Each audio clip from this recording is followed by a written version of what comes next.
عليكم ورحمة الله وبركاته.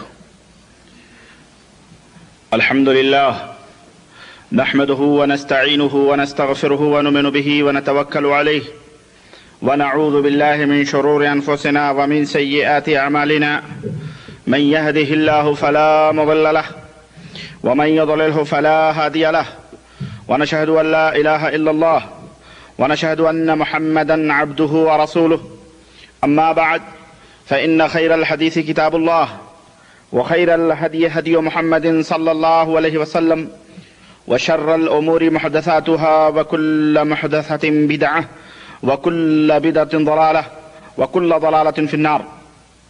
قال الله تبارك وتعالى في كلامه المجيد: أعوذ بالله السميع العليم من الشيطان الرجيم. بسم الله الرحمن الرحيم. يا أيها الذين آمنوا اتقوا الله حق تقاته ولا تموتن إلا وأنتم مسلمون. يا أيها الناس اتقوا ربكم الذي خلقكم من نفس واحدة وخلق منها زوجها وبث منهما رجالا كثيرا ونساء، واتقوا الله الذي تساءلون به والأرحام إن الله كان عليكم رقيبا. يا أيها الذين آمنوا اتقوا الله وقولوا قولا سديدا يصلح لكم أعمالكم ويغفر لكم ذنوبكم، ومن يطع الله ورسوله فقد فاز فوزا عظيما. اللهم صل على محمد وعلى آل محمد كما صليت على إبراهيم وعلى آل إبراهيم إنك حميد مجيد.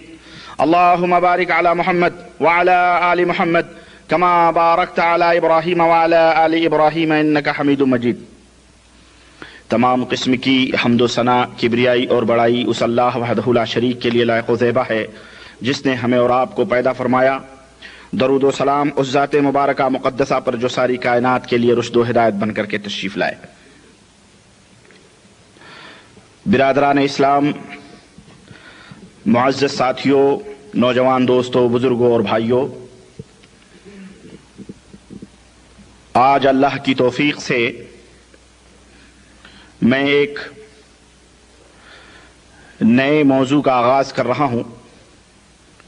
اللہ وحدہ لا شریک کی مدد سے اور اس کی توفیق سے میں اللہ سے دعا کرتا ہوں کہ اللہ مجھے اس موضوع کا حق پورا کرنے کی توفیق عطا فرمائے، اور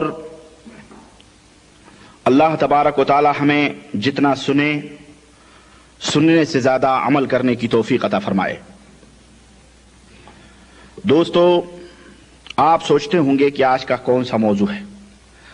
برادرم احسن مستقیم نے بھی آپ کو مخمسے میں ڈال دیا، شبہے میں ڈال دیا کہ آج ایک سماج اور سوسائٹی کا سلگتا ہوا موضوع ہے، اور حقیقت بھی یہی ہے.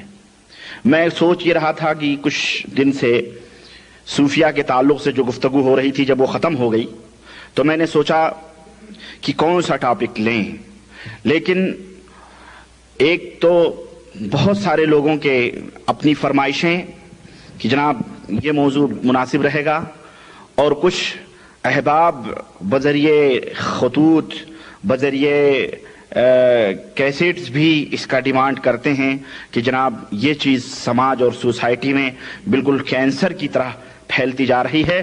ضرورت اس بات کی ہے کہ لوگوں کو اس چیز کی طرف اس چیز سے اس کی حقیقت لوگوں کے سامنے بیان کی جائے اور لوگوں کے سامنے وہ چیز رکھی جائے.